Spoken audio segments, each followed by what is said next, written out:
Our special guest today is Daniel J. Barnes. Welcome to the show. Thank you for having me. You're very welcome. So tell us a little bit about yourself and how you got started writing. Well, I'm a self-publishing author from the West Midlands. I originally started within comics. I had a few ideas and I started to draw them and make comics out of them and scripts and such. Yeah. But my artwork wasn't up to scratch. I can draw, but I think I put these artists' work on a pedestal and I was never going to reach that. So I had to pay for the artwork, which cost a lot of money. I was bleeding money. And then I thought, what could I do that would, not bleed money? And then I thought about trying to write novels. So that was 2015. And I turned one of my scripts that I was going to make into a comic and turned that and wrote it as a novel instead. And I haven't looked back since because it doesn't cost me as much as it does to make comics. So I really enjoy doing it. So I've just finished my 14th novel. Yeah. So is there much difference between doing the comic books and writing the novels in the self-publishing world? It's more. It's like the way you write it. I kind of think it doesn't have I like to put my passion into my writing, and kind of when you're writing for comics, it's just kind of like a script format. Yeah. Like, so you're writing like a screenplay. So you just say. You describe it if it's night, and then you write a little bit what's going on, and then whoever's the artist, draws what you've written into the panels. But so it doesn't, to me, it doesn't have, as a writer, I don't get enough fulfillment out of it. Yeah. Because I'm not putting all the descriptive stuff in it because it doesn't need to be in it for it, because the artist does that. But self-publishing wise, it costs a lot of money because you have to have. I taught myself how to ink and taught myself how to letter and colour just to try and save costs, because if you have somebody paying hundreds of pounds for the art, then you've got to colour it and letter it before you've even got it to print. So it's an expensive game because if you're only a couple of pounds for a comic. So you're never going to make that back. So it's very tough in the self-publishing world for comics. That's why you see a lot of those Kickstarters and stuff around because the finances it just costs a lot of money to make them. Yeah, I can imagine it's a lot of cost, especially as you said with the artists, and then if you have to have the colour and things like that. I mean, don't get me wrong. I mean, the artists are phenomenal. The work, they deserve to be paid for the time and the work that goes into it. Because obviously I can't do it to that standard, so that's why I was paying for it. So I understand that. But as a one-man team trying to do it financially, it's just was too much for me. So I stepped away from that and stepped into novels. So what drew you into the horror genre specifically? Well, I mean, I've always been a fan of the genre ever since I was a little kid. Going back to watching like Abbott and Costello. I don't know whether you've heard of those. Yeah. But they used to do little crossovers with the Universal monsters. I can remember watching those when I was a kid. The Hammer horror. Sometimes my mum would let me stay up and watch those on a Friday or Saturday night. I can't remember what they was on, but I think as children, I think we like to be scared. I don't know why. That sounds ridiculous. Yeah, I used to. You've probably seen Legend by Ridley Scott. Yeah, it's a fantasy film, but it's very dark fantasy. With Tim Curry in, and he's like a devil, is in it? Yeah, I think so, if I remember rightly. Well, I used to I had that as a kid, and I watched it till the tape broke. But it used to scare the hell out of me, but I'm like, I still kept wanting to watch it. So I don't know what it is that draws you in. And I think once you're drawn in, you become a horror fan for life. Yeah, that's right. Yeah. And for those that are a little bit younger than what me and Daniel are, a tape is a video cassette. VHS, yeah. Yeah, that's it. You forget though, don't you? You forget. Oh, no, and it wasn't that long ago either. Well, it might have been, but there you go. Technology moves too fast. So how do you get your ideas? Oh, well, wow. I always say that inspiration is everywhere. I can be walking down the street and be inspired by something. I do a lot of walking in the woods, and I've had a lot of ideas, especially for my horror works, from walking in the woods. So I think it's everywhere. And I think if you watch a film or a TV program, you can take elements from those and go, oh, I could do this with that, just from a little bit of a snippet of a film. And so, yeah, I think it's everywhere for me. But ideas, I don't know where they come from. Sometimes they just hit out of nowhere, wake you up at 2:00 in the morning, and you've got to get up and write them down. Yeah. That type of thing. Yeah. I don't know whether that answers your question. That's fine. Just rambling on. So are you a pantser or plotter?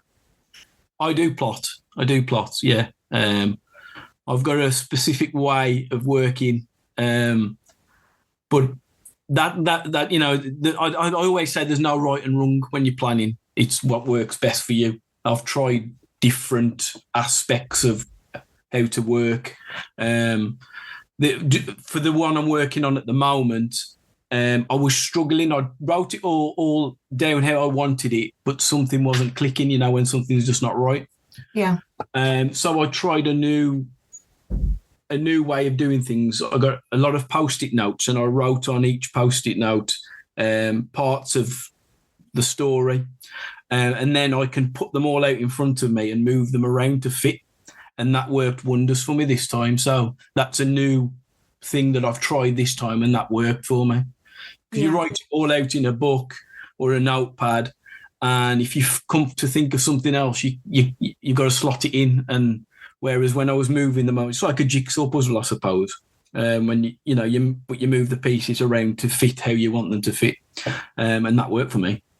So I definitely plot things out. Yeah, I always find that using a notebook can be quite constricting, because I end up like writing it in different places in the notebook, and then I sort of like get confused on where that's supposed to be going. Yeah. Post-it notes is the way forward. Well, like I say, it's definitely worked for me. It's more of a storyboard idea, really. I used to work with a cork board, which is another way of doing it, and you can put, you know, whatever this chapter is and chapter 2 and put them all on. And then I like to mark them off when I've done them as well. It's kind of like a psychological thing to say, yes, I've achieved that. Yeah. So that's right. So do you do the same thing for your characters? Do you plot those out? Yeah, well, what I do with my characters, I've got I use a spreadsheet for them. And I call it my character catalogue.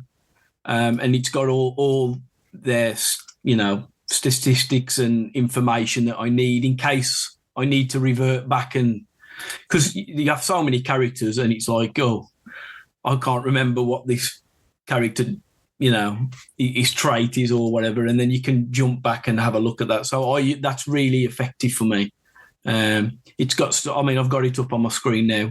It's got like their name and AKA and what sex they are, where they live, their affiliation, their occupation, and then some information about them and appearances if they've appeared in any of my other books. Yeah. Because it's easy for me to forget. You know, there's that much going on, so it's nice just to have that available if I need to check something. So yeah, and whether they're dead or not as well is a good one. Yeah. I put deceased on because if they've died, then they're not coming back in another one. So, so you said you check to see whether the characters have come into another book. Have you got like your own little universe? Yeah. definitely. Yeah, I've wrote 14 novels, and they are all connected some way. Whether it be, most of it takes place in a place called Stud City.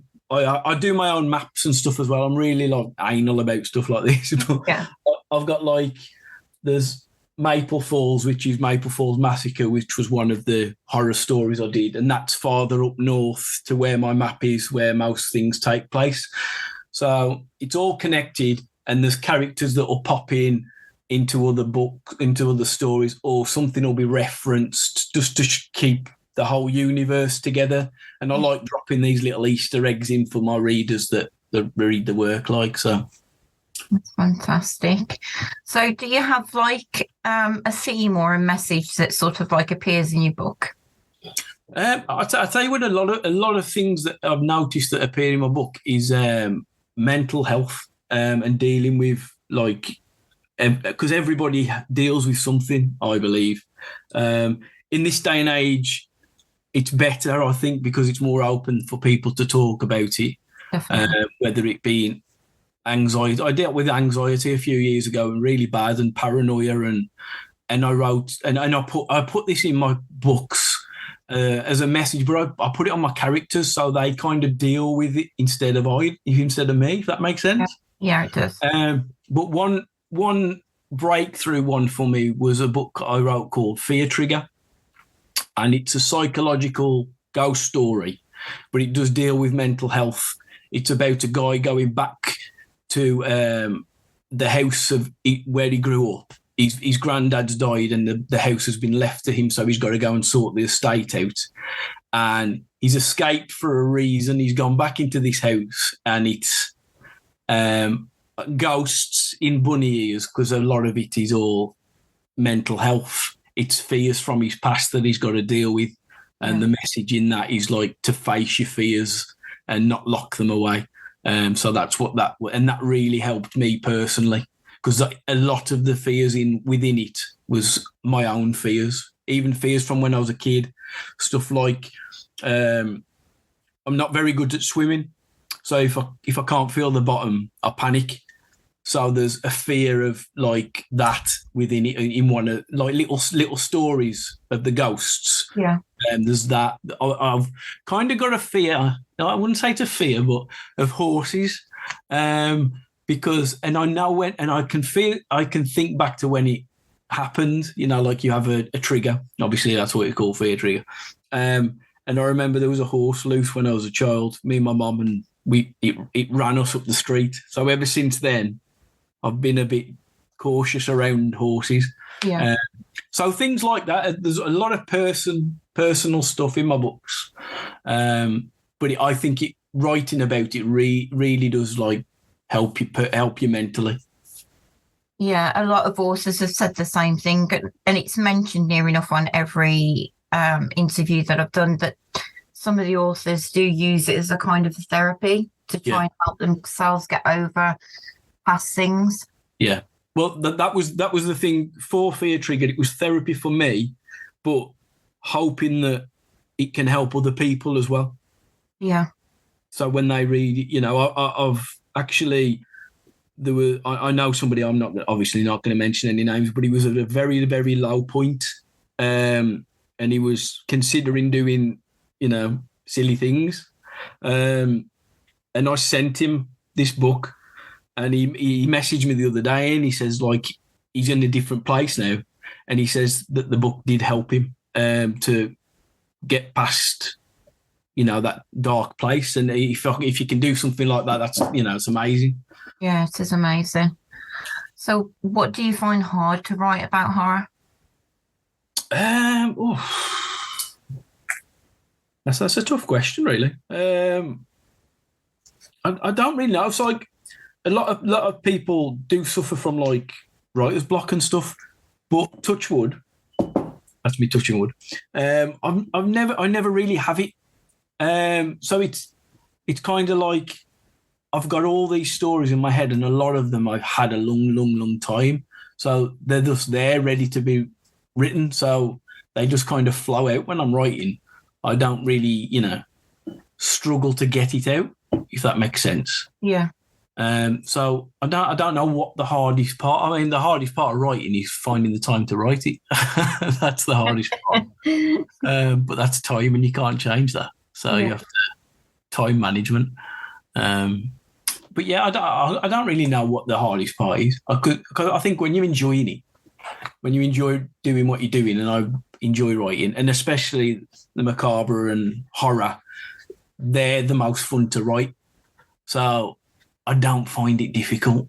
If that doesn't sound like arrogant, but I don't find it difficult because I really enjoy doing it. It's fun. Why is it fun?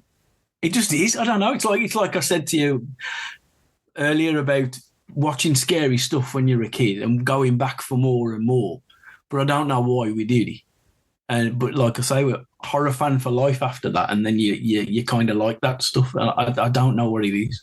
Yeah. I think I think it's because I'm kind of like all the things I've seen growing up, horror film wise and horror books and stuff. You kind of just you're putting your twist on it. It's all been done, hasn't it? So you're just putting your twist on it. So it's like I'm just having fun putting twists on these, these stories that have probably been done to death, to be honest. But they're fun. Do you think as horror authors we get desensitized by it all? I think there's a lot of that because you'll sit and watch a film and you'll be like, oh, that was a good kill. And you're like, what am I saying? Do you know what I mean? It's like it's you watch it differently as well, as I think when you're a fan. If we watch it with friends round and they're not like really into horror, but they'll be like, oh, jumping and giving, oh, and I think it's fantastic when you get that feeling because we don't feel it anymore. Does that make sense? Yeah. Or we don't. Watching a film and you see someone get killed and you're sitting there thinking, I could have done that better. Yeah, exactly. Or, I would have done this. I'm always saying that to my wife. We watch a thing. Do you know what I'd have done? And she's like, oh, rolls her eyes at me. But I think we watch stuff and it's like, oh, that was good. But we are desensitized by it because we're not squirming and hiding behind the cushions like our friends because we're like, we've seen it all, haven't we? But when we can be scared like that or just for the moment make us jump, that's fantastic because I'm like, oh, I haven't jumped for ages. That's a film, so that's good when that happens, I think. But I don't know why we're drawn to it though. No. Have you ever found a story difficult to write or a scene? Yeah, well, like I say, in the Fear Trigger one, because I was dealing with a lot of my own personal ghosts, I suppose. Even going back to like childhood, so I didn't have a bad childhood, but just like I say, daft things about the water and horses and stuff that sound ridiculous to others. But if you go and chuck me in a pool and I can't feel the bottom, I'm going to panic, and that's real fear then. And it's different for everybody, isn't it? Yeah. So I've forgotten what you said now. I go off on these tangents. No, it's all right. I was asking about scene or a story that you found difficult to write. Difficult, yeah. Well, like I say, some of that was difficult to write because that was quite personal. But other things, if you're writing a scene that's kind of close to the knuckle, say dealing with like rape or something. That can be very, very difficult to write. I try not to make that too graphic because I already think that the reader's got an image of what's happening without me going into too much detail about it. Yeah. And I think that's probably scarier or more disturbing what they're thinking than I can write. Does that make sense? It does. So you did the Bookstagram Awards, yeah. Yeah. Do you want to talk about that? Yeah, well, it was an idea because I think we should be praising the self-publishing authors because we work damn hard.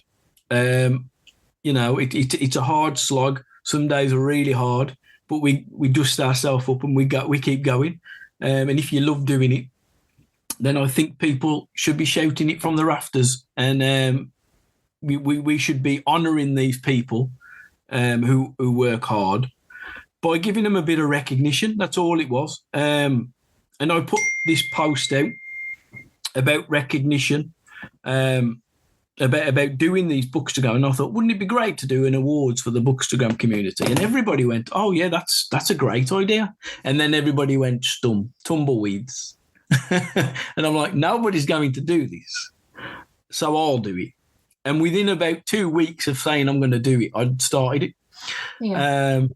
And basically we got loads of nominations coming in, from all over the world. Nominations came in for different categories, and we built all the categories, and then we put it through to the most nominations went through to a voting system, and then everybody messaged me with their votes and stuff. And yeah, I did some lovely certificates and sent them off to the winners. And I did a live award show on Instagram. I wore my suit. I looked pretty smart.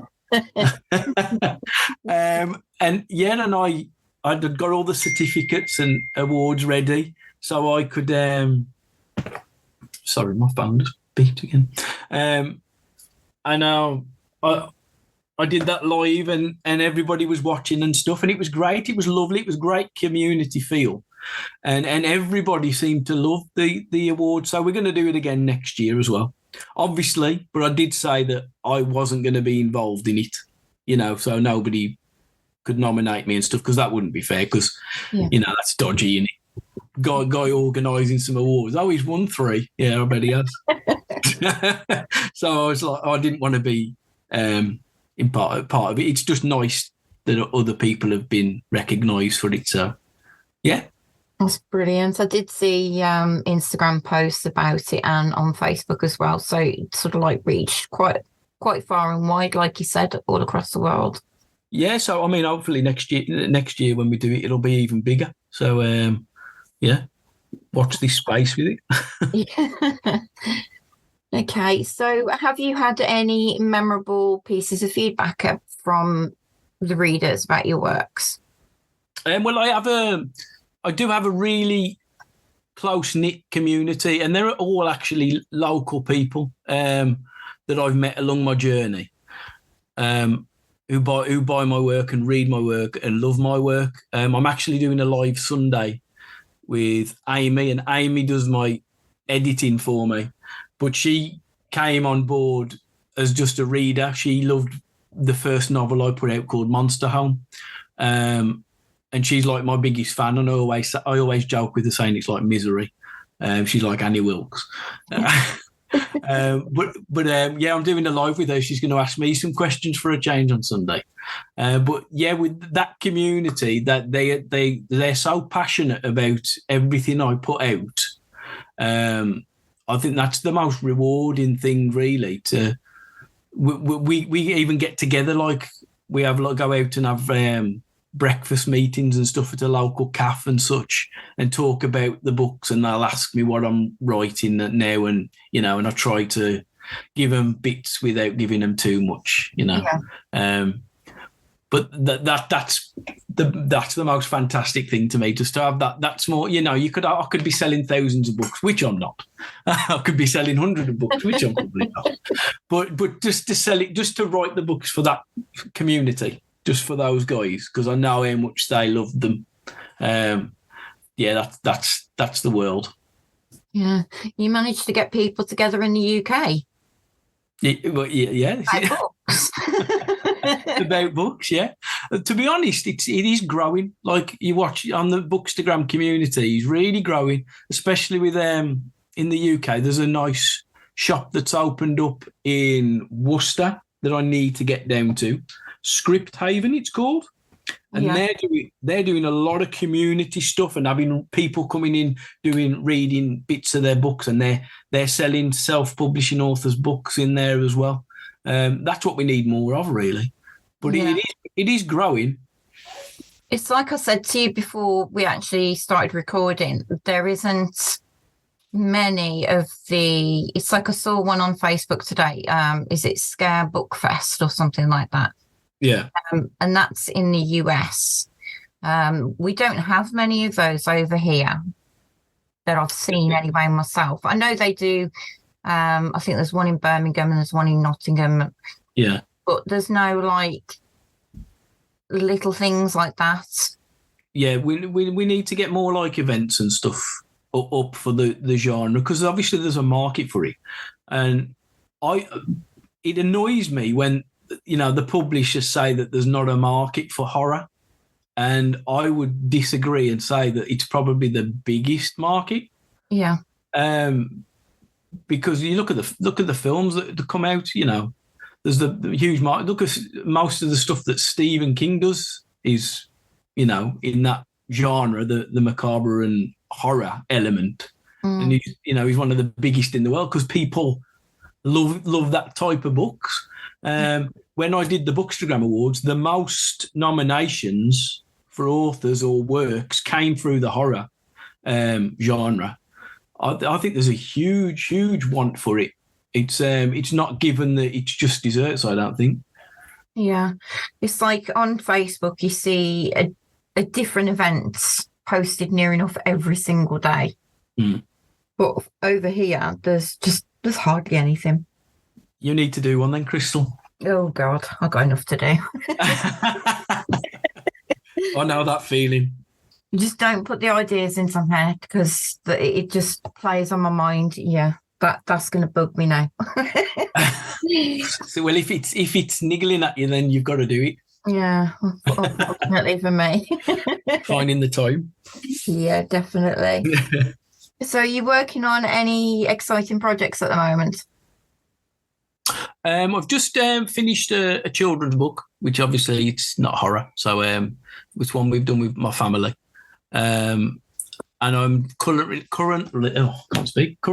writing a book called Duplicate, which is about a serial killer.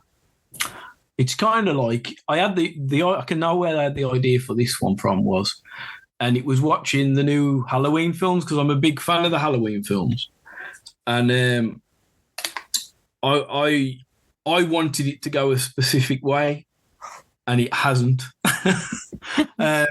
From after Halloween Kills and Halloween Ends, and I was like, I'm going to put what I would have done. So it's kind of like my Halloween story, really. Yeah.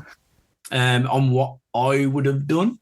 Yeah, but this is kind of like there's going to be a trilogy of books, but this will kind of set up all the scene for where I want to go in the future.